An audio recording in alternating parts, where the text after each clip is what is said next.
Hello everyone, എല്ലാവർക്കും AZP അക്കാഡമിയുടെ പുതിയ വീഡിയോയിലേക്ക് സ്വാഗതം. നിങ്ങൾക്ക് എല്ലാവർക്കും സുഖമെന്ന് വിശ്വസിക്കുന്നു. ഓക്കെ, ആകെ എല്ലാവർക്കും നല്ലൊരു ഹാപ്പി ഇൻഡിപെൻഡൻസ് ഡേ ആശംസിക്കുകയാണ്. ഓക്കെ, ഇപ്പോൾ നമ്മൾ വന്നിരിക്കുന്നത് നിങ്ങൾക്ക് എല്ലാവർക്കും അറിയാം, നമ്മുടെ കേരള PSCയുടെ കീഴിൽ നമ്മുടെ എക്സൈസ് ഇൻസ്പെക്ടറിൻ്റെ ഒക്കെ നോട്ടിഫിക്കേഷൻ വന്നാൽ നിങ്ങൾ അറിഞ്ഞു കാണും അല്ലേ? അപ്പം നമ്മൾ വന്നിരിക്കുന്നത് എക്സൈസ് ഇൻസ്പെക്ടർ എന്താണ്, അതിൻ്റെ എഡ്യൂക്കേഷൻ ക്വാളിഫിക്കേഷൻ എങ്ങനെയാണ്, ആർക്കൊക്കെ അപേക്ഷിക്കാൻ പറ്റും എന്നുള്ള കാര്യങ്ങൾ ഡിസ്കസ് ചെയ്യാൻ വേണ്ടിയിട്ടാണ് നമ്മൾ ഇന്നത്തെ വീഡിയോ ആയിട്ട് വന്നിട്ടുള്ളത്. ഓക്കെ, അപ്പോൾ എല്ലാവർക്കും നമ്മുടെ വീഡിയോയിലേക്ക് സ്വാഗതം. അപ്പം നമ്മുടെ കേരള PSC എന്ത് ചെയ്യുന്നു, നമ്മുടെ എക്സൈസ് ഇൻസ്പെക്ടറിന് വേണ്ടിയിട്ട് എന്ത് ചെയ്യുന്നു, പുതിയ നോട്ടിഫിക്കേഷൻ ഇറക്കിയിട്ടുണ്ടായിരുന്നു. നിങ്ങൾ നോക്കിക്കഴിഞ്ഞാൽ കാണാൻ പറ്റും. ഗസറ്റഡ് ഡേറ്റ് 31/7/2025 ഗസറ്റഡ് ഡേറ്റ് എന്ന് കാണാൻ പറ്റുന്നത്. ലാസ്റ്റ് ഡേറ്റ് എന്ന് പറഞ്ഞാൽ 3/9/2025 ഓക്കെ, 3/9/2025 മുമ്പായിട്ട് തന്നെ എന്ത് ചെയ്യണം, നിങ്ങൾ അപേക്ഷകൾ സമർപ്പിക്കേണ്ടതാണ്. ഓക്കെ, നമ്മുടെ കേരള PSCയുടെ വെബ്സൈറ്റ് വഴി നിങ്ങൾക്ക് എന്ത് ചെയ്യാൻ പറ്റും, അപേക്ഷകൾ നിങ്ങൾക്ക് എന്ത് ചെയ്യാൻ പറ്റും, സമർപ്പിക്കാൻ സാധിക്കുന്നത് ആണ്. ഓക്കെ, അതേപോലെ തന്നെ ഡിപ്പാർട്ട്മെന്റ് നോക്കിക്കഴിഞ്ഞാൽ ഡിപ്പാർട്ട്മെന്റ് നമുക്ക് കാണാൻ പറ്റും. ഇതാണ് നമ്മുടെ എക്സൈസ് ഡിപ്പാർട്ട്മെന്റ് ആണ് എന്ത് ചെയ്യുന്നത്, എക്സൈസ് ഡിപ്പാർട്ട്മെന്റിലേക്കാണ് എന്ത് ചെയ്യുന്നത് വിളിച്ചിട്ടുണ്ടായിരുന്നത്. ഓക്കെ, പോസ്റ്റ് എന്താ നോക്കിക്കഴിഞ്ഞാൽ എക്സൈസ് ഇൻസ്പെക്ടർ ആയിട്ടാണ്. ഓക്കെ, അങ്ങനെ എക്സൈസ് ഇൻസ്പെക്ടർ ആയിട്ടാണ് എന്ത് ചെയ്യുന്നത് വിളിച്ചിട്ടുണ്ടായിരുന്നത്. അതേപോലെ തന്നെ മറ്റേ സ്കെയിൽ ഓഫ് പേ, അതായത് നിങ്ങളുടെ ശമ്പള സ്കെയിൽ നോക്കിക്കഴിഞ്ഞാൽ കാണാൻ പറ്റും. 43,400 മുതൽ 91,200 വരെയാണ് നിങ്ങളുടെ എന്ത് പറയുന്നത് സാലറി സ്കെയിൽ എന്ന് പറയുന്നത്. ഓക്കെ, അത്രയും എന്ത് നിങ്ങളെ ശമ്പളം എന്ത് ചെയ്യാൻ പറ്റും, നിങ്ങൾക്ക് പ്രതീക്ഷിക്കാൻ സാധിക്കുന്നതാണ്. ഓക്കെ, അതേപോലെ തന്നെ നമ്പർ ഓഫ് വേക്കൻസി ഇപ്പോൾ കാണിക്കുന്ന 6 അതായത് ഇപ്പോൾ കാണിക്കുന്ന 6 എന്ന് പറയുന്നത് എന്ത് വ്യത്യാസപ്പെടും. ഓക്കെ, ഇനി വേക്കൻസികളൊക്കെ എന്ത് ചെയ്യും കൂടി വരാവുന്നതാണ്. അപ്പോൾ നോട്ടിഫിക്കേഷൻ ഇറങ്ങിയ സമയത്തുള്ള വേക്കൻസികളാണ് പ്രധാനമായിട്ടും പറയുന്നത്. ഇനി എന്ത് ചെയ്യാൻ പറ്റും, ഇനി പുതിയ വേക്കൻസികൾ എന്ത് ചെയ്യും പൊതുവേ റിപ്പോർട്ട് ചെയ്യാൻ നിങ്ങൾക്ക് അറിയായിരിക്കും അല്ലേ. അല്ല, എക്സാമ്പിൾക്ക് ഇതെന്നാലാണ് നിങ്ങൾക്ക് അറിയാൻ പറ്റും.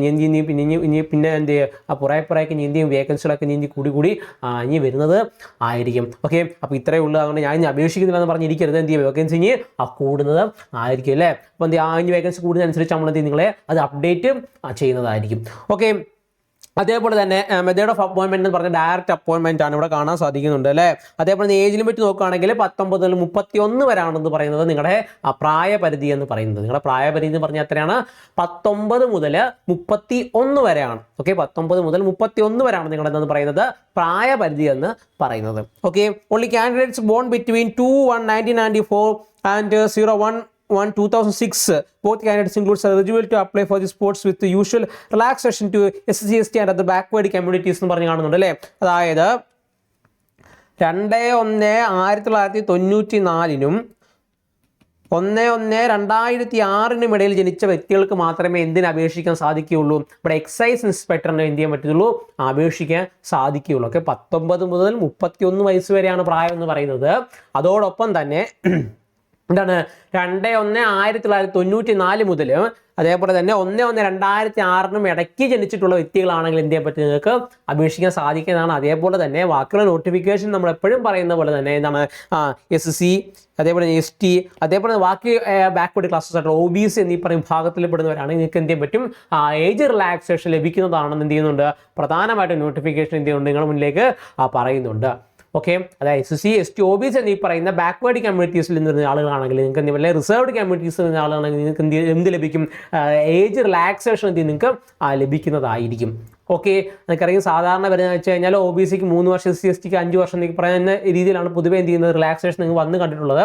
ഓക്കെ, അപ്പോൾ എന്ത് ചെയ്യാൻ പറ്റും, നിങ്ങൾക്ക് 31 പറഞ്ഞാൽ നിങ്ങൾക്ക് എന്ത് ഒരു 33 അല്ലെങ്കിൽ 35 വരെ നിങ്ങൾക്ക് എന്ത് ചെയ്യാൻ പറ്റും, ഏജ് റിലാക്സേഷൻ കാണാൻ സാധിക്കുന്നത് ആണ്. ഓക്കെ, അതുകൊണ്ട് എപ്പോഴും പറയുന്ന പോലെ എന്താണ് SC, ST, OBCകൾക്ക് എന്ത് ചെയ്യുന്നുണ്ട്, നിങ്ങൾക്ക് ഏജ് റിലാക്സേഷൻ ഉണ്ട്. ഓക്കെ, അപ്പോൾ നിങ്ങൾ എന്ത് ചെയ്യുക, ഇതിന് ഉറപ്പായിട്ടും നിങ്ങളുടെ പ്രായപരിധി 19-33 വയസ്സിന് എന്താണ് ഇടയിലാണ്. ഓക്കെ, അങ്ങനെ നിങ്ങൾക്ക് എന്ത് ചെയ്യാൻ പറ്റും, തീർച്ചയായിട്ടും അപേക്ഷിക്കാൻ സാധിക്കും. നിങ്ങൾ എന്ത് ചെയ്യുക, അപ്ലൈ ചെയ്യുക തന്നെ ചെയ്യാം. ഓക്കെ, നമ്മുടെ എക്സൈസ് ഡിപ്പാർട്ട്മെന്റിലേക്കാണ് എന്ത് ചെയ്യുന്നത് വിളിച്ചിട്ടുണ്ടായത്. ഓക്കെ, അടുത്ത ക്വാളിഫിക്കേഷൻ നോക്കിക്കഴിഞ്ഞാൽ ഓക്കെ, ഇപ്പോൾ ക്വാളിഫിക്കേഷൻ നോക്കുകയാണെങ്കിൽ education qualification must poses BA, BSc or BCom degree of any recognised university of equivalent. In case of ex service man the minimum qualification shall be SSLC എന്ന് പറഞ്ഞാണ് കൊടുത്തിട്ടുള്ളത്.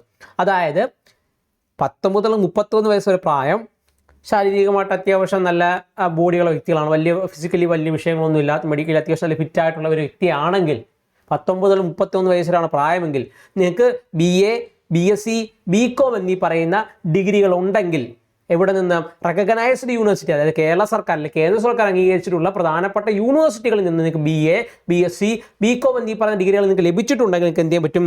Recognised university ഒരു സിക്വലന്റ് എന്നാണ് പറയുന്നത്, അതായത് തത്തുല്യമായിട്ടുള്ള ഡിഗ്രികൾ നിങ്ങൾക്ക് ഉണ്ടെങ്കിൽ എന്ത് ലഭിക്കാം?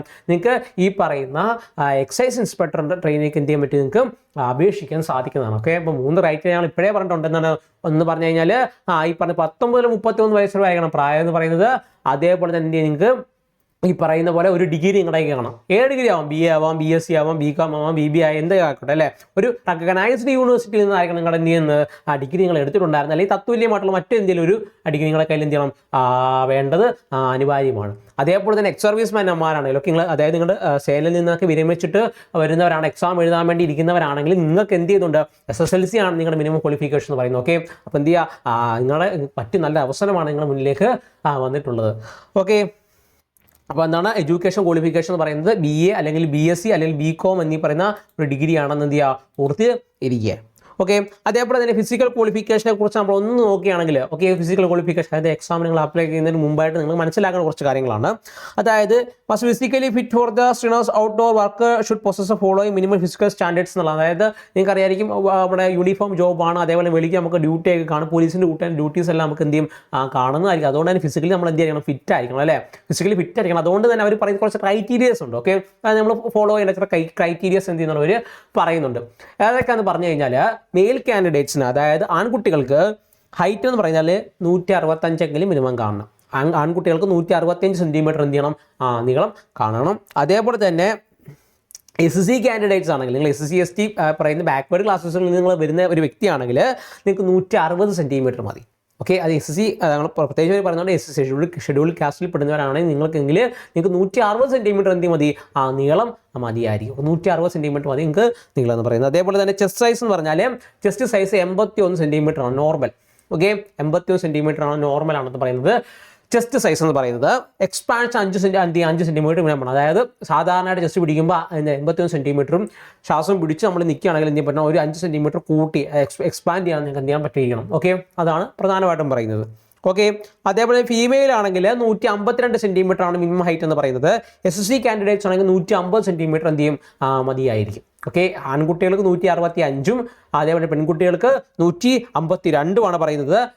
SC കാറ്റഗറി ആണെങ്കിൽ ആൺകുട്ടികൾ 160ഉം പെൺകുട്ടികൾക്ക് 150ഉമാണ് എന്ത് ചെയ്യുന്നത് പറയുന്നത്. ഓക്കെ ആണല്ലോ.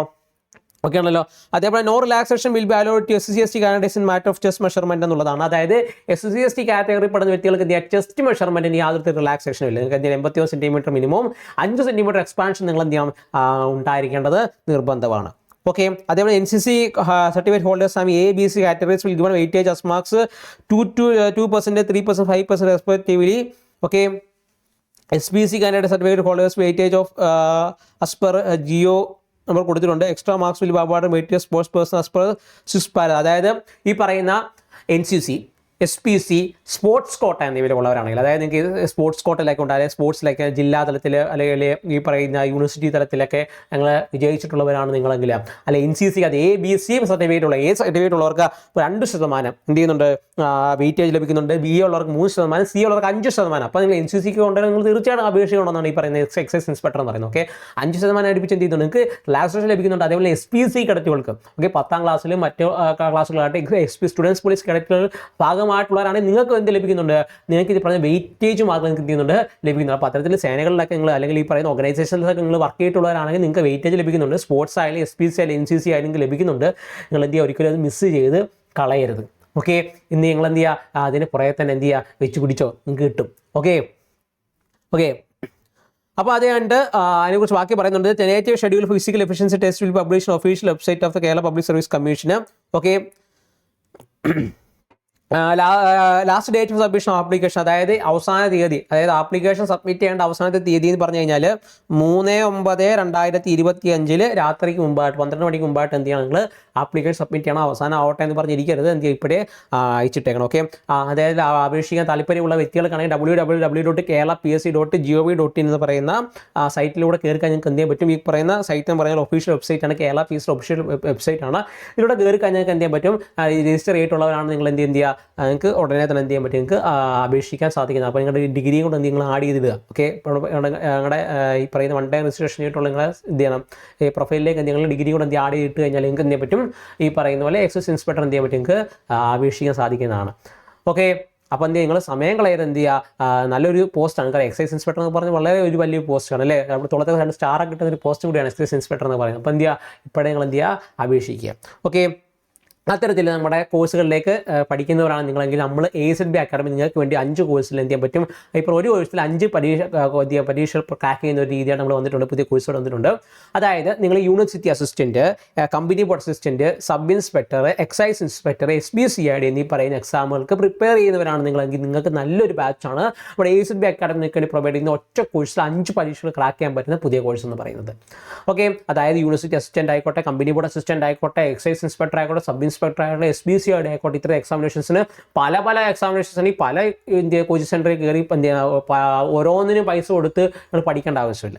ഓക്കെ, SBCIDക്ക് ഒരു പൈസ, സബ് ഇൻസ്പെക്ടർ മറ്റൊരു പൈസ, എക്സൈസ് ഇൻസ്പെക്ടർ വേറെ പൈസ, അല്ലെങ്കിൽ എന്ത് ചെയ്യുക, പലതിനും പല പൈസ കൊടുത്ത് നിങ്ങൾ പഠിക്കുന്നതൊക്കെ നല്ലത് ഈ പറഞ്ഞ 5 പരീക്ഷയ്ക്ക് എന്ത് ചെയ്യാൻ പറ്റും, ഒരു ചെറിയ തുക അടച്ച് കഴിഞ്ഞാൽ നിങ്ങൾക്ക് എന്ത് ചെയ്യാൻ പറ്റും, ഈ പറയുന്ന 5 കോഴ്സ് നിങ്ങൾക്ക് എന്ത് ചെയ്യാൻ പറ്റും, അപേക്ഷിച്ചിട്ടുള്ളവരാണെങ്കിൽ എന്ത് ചെയ്യുക, 5 കോഴ്സുകൾ എടുത്ത് പഠിക്കേണ്ട, ഒറ്റ കോഴ്സ് നിങ്ങൾക്ക് എന്ത് ചെയ്യാൻ പറ്റും, 5ഉം ക്രാക്ക് ചെയ്യാൻ പറ്റുന്ന പുതിയ കോഴ്സ് നമ്മുടെ AZB അക്കാഡമി നിങ്ങൾക്ക് പ്രൊവൈഡ് ചെയ്യുന്നത്. നമ്മൾ എന്തൊക്കെ ഫെസിലിറ്റി നിങ്ങൾക്ക് പ്രൊവൈഡ് ചെയ്യുമെന്ന് ചോദിച്ചു കഴിഞ്ഞാൽ ഡെയിലി സ്റ്റഡി പ്ലാൻ ഉണ്ട്, ലൈവ് പ്ലസ് റെക്കോർഡ് ക്ലാസ്സുകളുണ്ട്, ഡെയിലി മോക്ക് ടെസ്റ്റുകളുണ്ട്, സ്പെഷ്യൽ കറണ്ട് അഫയർ സെക്ഷൻസ് ഉണ്ട്, സ്പെഷ്യൽ ടോപ്പിക് റിവിഷൻ സെക്ഷൻസ് ഉണ്ട്, മെന്റർഷിപ്പ് സപ്പോർട്ട് ഉണ്ട്, സ്പെഷ്യൽ റിവിഷൻ സെക്ഷൻസ് ഉണ്ട്, മോട്ടിവേഷൻ സെക്ഷൻസ് ഉണ്ട്, സ്പെഷ്യൽ ടോപ്പിക് റിവിഷൻ സെക്ഷൻസ് ഒക്കെ ഉണ്ട്. നമ്മൾ എന്ത് ചെയ്യുന്നുണ്ട്, നിങ്ങൾക്ക് വേണ്ടി പ്രൊവൈഡ് ചെയ്യുന്നുണ്ട്. അതായത് ഒരു കംപ്ലീറ്റ് പാക്കേജ് നമ്മൾ സിലബസ് എല്ലാം കവർ ചെയ്ത് നിങ്ങൾക്ക് ഒരു നല്ല കംപ്ലീറ്റ് പാക്കേജ് ആണ് ചെയ്യുന്നത്, നിങ്ങൾക്ക് വേണ്ടി നമ്മൾ എന്ത് ചെയ്യുന്നത്, പ്രൊവൈഡ് ചെയ്യുന്നത്. ഓക്കെ, അപ്പോൾ ഈ കോഴ്സിലേക്ക് ജോയിൻ ചെയ്യാൻ താല്പര്യമുള്ളവരാണ് നിങ്ങളെങ്കിൽ, വീഡിയോ കാണുന്നവരെങ്കിൽ എന്ത് ചെയ്യുക, നിങ്ങൾക്ക് നമ്മുടെ AZB അക്കാഡമിയുടെ ആപ്പ് നിങ്ങൾക്ക് എന്ത് ചെയ്യാൻ പറ്റും, പ്ലേ സ്റ്റോറിൽ ആപ്പ് സ്റ്റോറിൽ അവൈലബിൾ ആണ്, നിങ്ങൾക്ക് എന്ത് ചെയ്യുക, അവിടുന്ന് പർച്ചേസ് ചെയ്യാവുന്നതാണ്. അതല്ല നിങ്ങൾക്ക് ഒരുപാട് സംശയങ്ങൾ നമ്മുടെ ഈ പറയുന്ന കോഴ്സുകൾ ബന്ധപ്പെട്ടുണ്ടെങ്കിൽ ഞാൻ ഈ പറയുന്ന നമ്പറിലേക്ക് എന്ത് ചെയ്യാൻ പറ്റും, നിങ്ങൾക്ക് കോൺടാക്ട് ചെയ്ത് കഴിഞ്ഞാൽ നിങ്ങളുടെ എന്ത് സംശയം നമുക്ക് എന്ത് ചെയ്യാൻ പറ്റും, അത് സെറ്റാക്കി തരാൻ പറ്റും. ഓക്കെ, അതാണെന്ന് ചോദിച്ചാൽ 9995467246 എന്ന നമ്പറിലേക്ക് കോൺടാക്ട് ചെയ്ത്, അതായത് ഈ കാണുന്ന നമ്പറിലേക്ക് കോൺടാക്ട് ചെയ്ത് കഴിഞ്ഞാൽ നിങ്ങളുടെ ഏത് സംശയത്തിനുള്ള ഉത്തരവ് എന്ത് ചെയ്യും, ലഭിക്കുന്നതായിരിക്കും. ഓക്കെ, അപ്പോൾ ഒരിക്കൽ കൂടി നമ്മുടെ വീഡിയോ കാണുന്ന എല്ലാ സുഹൃത്തുക്കളും നന്ദി പറയുന്നു. ഓക്കെ, എല്ലാവർക്കും നല്ലൊരു സ്വാതന്ത്ര്യദിന ആശംസകൾ നേരുന്നുകൊണ്ട് നമ്മൾ നിർത്തുകയാണ്. Thank you.